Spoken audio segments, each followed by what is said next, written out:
જ્યાં જ્યાં સંત મહાપુરુષોને સન્મુખ એટલે કે રૂબરૂ મળવું, ટીવીમાં, ફિલ્મમાં કે પડદામાં, મોબાઈલમાં મળાતું નથી.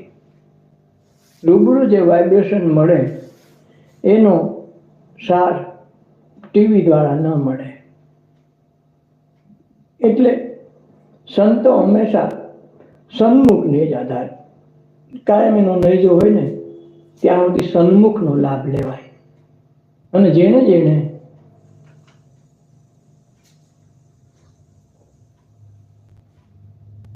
સન્મુખથી જ લાભ મેળવ્યો છે એ જ મહાન બન્યા છે. વાતો સાંભળીને, પુસ્તકો વાંચીને એ તત્વોને સમજી શકાતું નથી.